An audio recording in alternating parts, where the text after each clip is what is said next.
there would be, ward, local government, and state congresses, and we believe it would also, culminate in a national convention. So the question is, why do you hurry to ask for his resignation when at that time, a new chairman could emerge or can emerge? Do you know, since we started asking for next meeting almost a year, since we started asking him to sit up and lead, it's almost a year.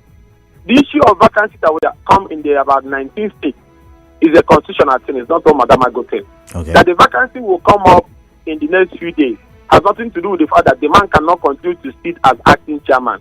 He's not supposed to be sitting there statutorily. And even allowing him to midwife that process of bringing those who are going to be acting officers of the party is also risky, knowing that he has displayed manifest incompetence and lack of capacity to lead the PDP. I ask you, most of your listeners today, if not because you are mentioning the name, if you ask your listeners today who is the national chairman of PDP, they don't even know. And that is supposed to be the national chairman of the biggest opposition party. Unlike when you used to have what they call it, John Onyegum and all these other people, them who led their own political party. Nobody even knows our own national chairman. That goes a long way to show you that the man is existing in name, not in action. And that is why we said allowing him even to supervise the process of bringing in those who will fill this vacancy that is going to exist in about 19 states is even risky, because it's going to recruit those who are like him, those who are incompetent, and those who are highly compromised and agents of APC, just like he's already doing in River State, where he took all the members of APC and wants to announce them as caretaker committees, chairmen, and members for our PDP. Even if it is included as Burundi, no party can do this kind of thing. So it is wrong, it's undemocratic. We watch opposition politics in South Africa, we watch opposition politics in Ghana, we watch opposition politics in Senegal. You saw what is happening, how serious opposition can be, how opposition can come together, how opposition can put themselves together. You watch all these things in different countries of the world. You see what Malema and his EFF does in South Africa. You see what NDC is battling with the MPP in Ghana. You see what Fayedem did in Senegal. Then you come to Nigeria, our own is in a beer pan of sleeping, and we're having it as a conversation. On a normal day, we're not supposed to have it. So that men have lost their conscience and a lot of people have been compromised, including some governors as well, who have refused to understand that there's a limit between the secret meeting you go in the night with APC and supporting the institution of democracy, which is hinged and built on active participation in political process. Honorable, you say that members of the APC who were former members of the PDP are sponsoring, his inactivity or his inactiveness as national chairman of the PDP. Who are these former members? Can you mention names? Because you've also now said that some PDP governors are going into meetings, secret meetings with these former members of the PDP. So can we know the former members of the PDP, if you do not mind? You don't need to tell yourself. You were here when almost all half of our members in part of them in Benue, led by some of them in Enugu, led by Ogwanijem, some of them in Abia, led by Igbazu, some of them in Rivers, led by Wike, some of them in FDP, Philip Ado, their group, some of them in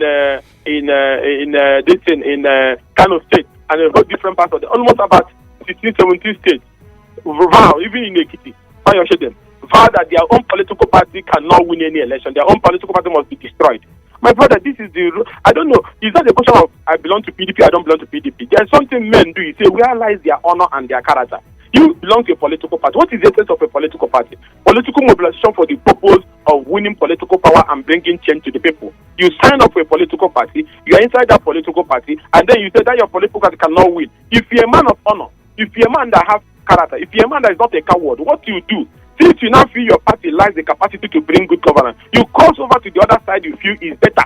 I expect them to be man enough and stop acting like cowards and cross to the other side where you say things will be better, and then win your election or get whoever you want defeated. But you now want to hide under the bed inside the PDP, and you keep putting fire under the bed to burn down the whole place, and then you say this is politics. That is not politics. No country in the world, there is no opposition party anywhere in the world that allows that kind of thing to happen in their own party. And then the problem is that all these things are happening. Now you have a national chairman, acting national chairman, Madam Agu, who does not see anything wrong.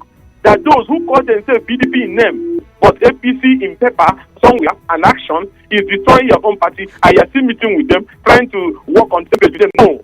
This is the highest thing you can do in a political party, which is the height of political treason in intra-party democracy. We have been trying to use internal mechanisms to address it so that we don't wash our dirty linen in public. But the thing is affecting some of us, our reputation. People are not asking us, oh, are you people among those who have been compromised? These are none of you saying anything. Your party is sleeping, and all of you are sleeping as well. So we don't want history to record it for us that we are part of this kind of abnormality. And that is why 50 of us came up and said, hey, hold it there. Enough is enough. If 60 of PDP lawmakers leave the party, would it not be the same situation as the lawmakers in the PDP who defected to the APC and all the noise about, them vacating their seats? Because, And that is why I said, we are not going in a hurry. We are not going without a fight on rescuing the party. Okay. And I said it very clear, that if at the end of the day, the governor said they're okay with the party serving APC and serving half PDP members at the same time, if they, at the end of the day, they say, okay, they want him to remain, we're not ready to do opposition politics, this time around we introduce what is called PDP, APC, that's what they want. Then those who want to be part of PDP, APC can remain.